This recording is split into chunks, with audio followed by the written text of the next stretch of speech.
Hello everyone and welcome back to the return of this series on the channel, Thoughts on the Track. We have one more wave of Mario Kart 8 Deluxe Booster Course Pass tracks to go through, Wave 6. These guys released last week, and between this Super Mario Bros. Wonder content and the demand from some to eventually return to my President's AI videos, man, I got some content to work on. But for today, let's talk about the first of the tracks in this wave, Tour Rome Avanti. Now when I saw the title of this track, I wondered what the heck an Avanti is. Well, apparently it's a type of sports car. Now is Rome Avanti the track as cool as a sports car? Not quite. Rome is of course a beautiful city, and some of that beauty is seen in this track, but many of the problems with previous tour tracks are definitely an issue here, and Nathaniel Bandy I think puts it better when he ranks most of the tour stuff towards the bottom of his top 48 list of every booster course track. But let's start roaming to Rome by talking about the track design, shall we? Now when it comes to the track design, it's really a mixed bag at best. There are things to like. For example, you start out by driving through the Colosseum, you get to glide over the beautiful Trevi Fountain, and of course there's this section where you drive across chain chomps biting into the road. But for all these interesting aspects of the track design, there's the typical tour blandness to go along with it. In fact, some of the twisty turns are just straight up annoying, and you really have to focus sometimes to see what's coming up, given that it's a nighttime track.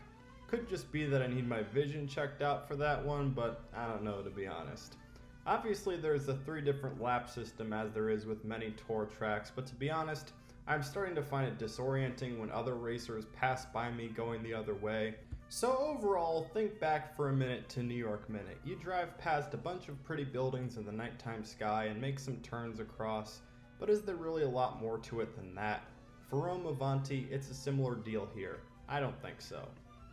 It gets a bit better when we talk about the track artwork. For one, as you drive past the grassy section on the second lap, you'll notice there's a beautiful full moon up in the sky. Well, isn't that fitting for Rome, because when the moon hits your eyes like a great pizza pie, that's amore. Speaking of pizza, you'll see some of the shops in the streets lit up.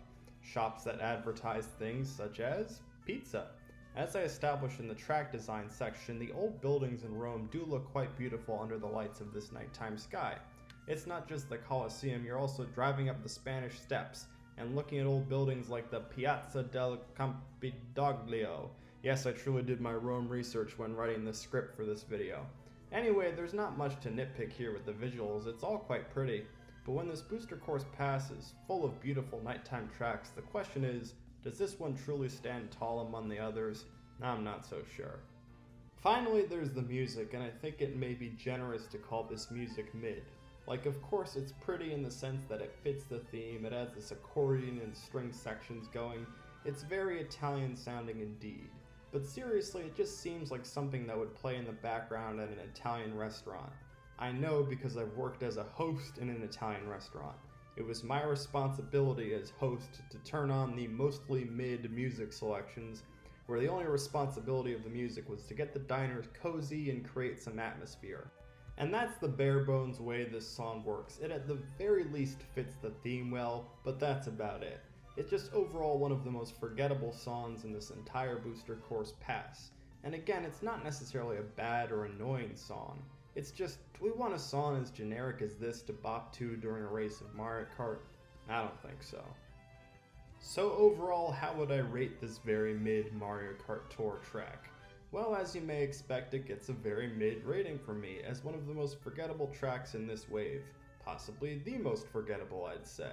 The track design has some interesting elements, but its turns can be annoying and at worst disorienting at times. It does little to separate itself from other tour tracks in this regard, but at least the cool touches like the Colosseum and Chain Chomp keep it at a 5 out of 10. The visuals are indeed quite a nice touch. I love racing in many of the nighttime tracks that Nintendo has offered up for this booster course pass. However, does it stand out from the tracks like, you know, Wii Rainbow Road? No, it doesn't. I'll give the visuals a 7 out of 10 though. And finally, the music. Well, I'll at least give it credit for fitting the theme and not being an annoying or bad song, but beyond that, it's completely forgettable and belongs in a Carrabba's or Olive Garden, not in a Mario Kart game. 4 out of 10 for the music. Well, if we do the averages, that comes out to a 5.3 out of 10. Not the best Nintendo has to offer, not even by Mario Kart Tour standards. So what do you think of this track? Am I being too harsh on it? What are some of the good and bad aspects you notice of Tour Rome Avanti? Let me know in the comments, and also let me know what you think of the new intro. Next up, we'll have GCN DK Mountain to review. Until then, bye bye.